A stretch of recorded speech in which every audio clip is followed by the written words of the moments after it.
Hi, my name's Pete. I work for a company called PM Electric and I'm an electrician. Uh, Time management strategies. A lot of the time, being an electrician, you can't turn power off during certain parts of the day with people drilling, charging batteries for drills, things like that. Turning off lights. A lot of people can't work in the dark. So we either have to start early, being anywhere from 4 a.m, 5 a.m, to get a lot of work done before people come in at 7. Work after hours at night or Saturday, Sundays a lot of the time. The company I work for does a lot of office fit outs and work in shopping centres, so therefore a lot of that work does entail being after hours.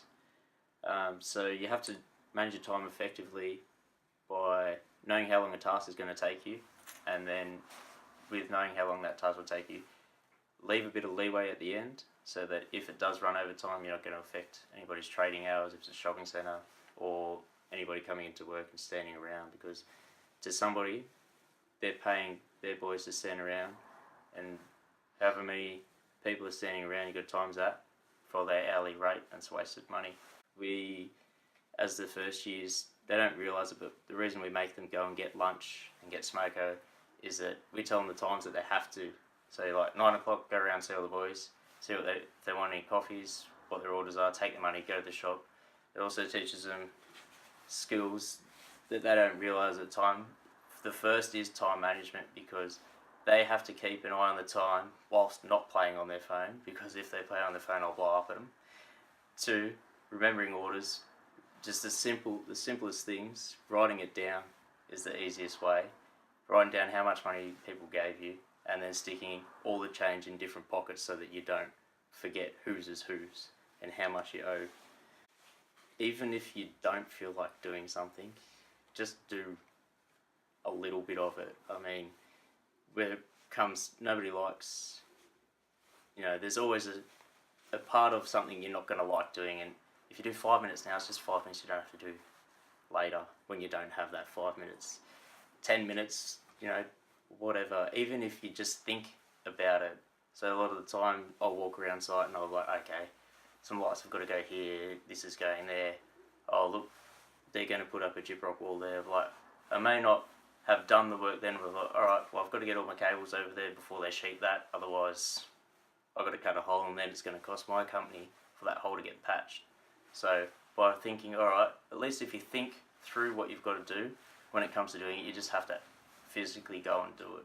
You don't have to, doesn't mean always physically doing something, just think the processes through. Do I want to go home at 3 or 4 or 5 or 6 or 7 or 8 or 9? Times where, not through, I suppose it does lead from procrastination earlier on during the job. A lot of our jobs are only 6 weeks. It does sound like a long time, but when you've got a lot of work to do in 6 weeks, it should be maybe an 8-week or 12-week job. If you procrastinate earlier on, by the end of the job, you're doing 14, 15, 16-hour days, going home, driving home, then driving back in the morning, doing another one, and then stressing out, and then you're behind because, cables you should have in walls that are closed, you've got to try and get down walls now, and that takes even longer, so it's just a snowball effect and you just end up losing out, and it's not a good idea. Whatever you do today, you don't have to do tomorrow. That's the only advice I got, because yeah, that's as simple as that. I mean, you can't get any better advice than that. Somebody once told me that when I was an apprentice, and I went, yeah, sure mate, righto, I won't be here tomorrow, but I was there the next day, and then they didn't do it, and I still had to do it. So then it was twice as hard because somebody put something in the way of where I was working, and then so I had to move all that, and there was more time wasted. So whatever you do today, you don't have to do tomorrow.